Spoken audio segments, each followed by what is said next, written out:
හයි අද හදාගමුද සැන්විච් එකක් ටිකක් වෙනස් විදිහකට. මුලින්ම චිකන් එකක් අරගෙන මේ විදිහට ගෑරප්පුවෙන් පොඩ්ඩක් හිල් කරගන්න. ඊට පස්සේ මික්ස් ස්පයිසස් වලින් ටිකකුයි මිරිස් කුඩු වලින් ටිකකුයි මේ විදිහට ඉහා ගන්න. දැන් දෙහි යුෂ වලින් ටිකකුත් එකතු කරගන්න. මේක විනාඩි 10ක් විතර පොඩ්ඩක් පැත්තකින් තියන්න මැරිනේට් වෙන්න.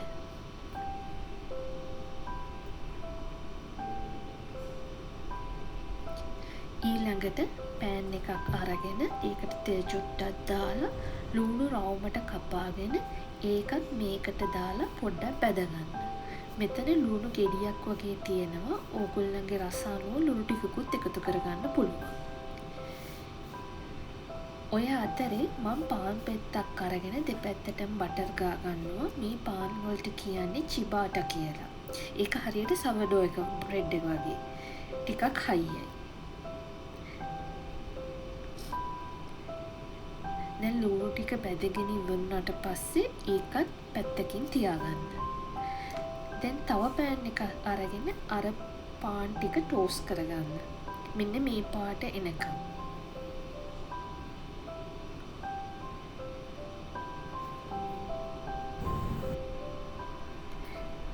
දැන් පෑන් එකක් අරගෙන තෙල් ටිකක් දාලා අර චිකන් කෑල්ල හොඳට බැදගන්න. ගොඩක් අඩු ගින්දරේ.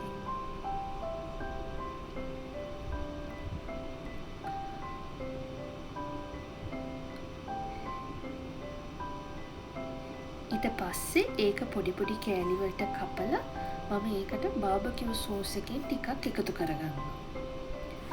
ඒකත් මික්ස් කරගෙන දැන් චිකන් ටික ලිපෙන් බාගන්න. දැන් අපි මේකට සෝස් එකක් හදාගමු.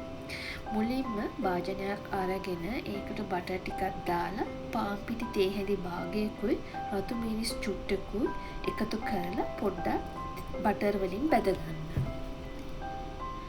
ඊට පස්සේ ෆ්‍රෙෂ් මිල්ක් වලින් කෝප්පු භාගයක් මේකට එකතු කරලා හොඳට උයා ගන්න.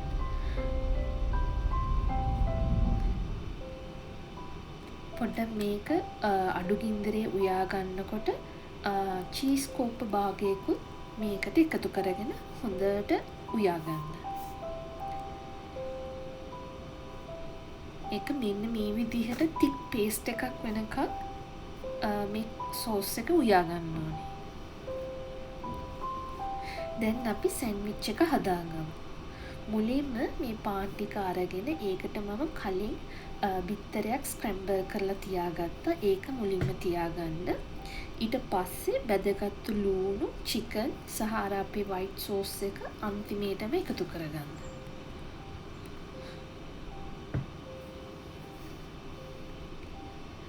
ඔන්න ඔහොමයි මගේ විදිහට චිකන් සැන්විච් එක හදන්නේ. කාලා බලලා රස කියන්නකෝ.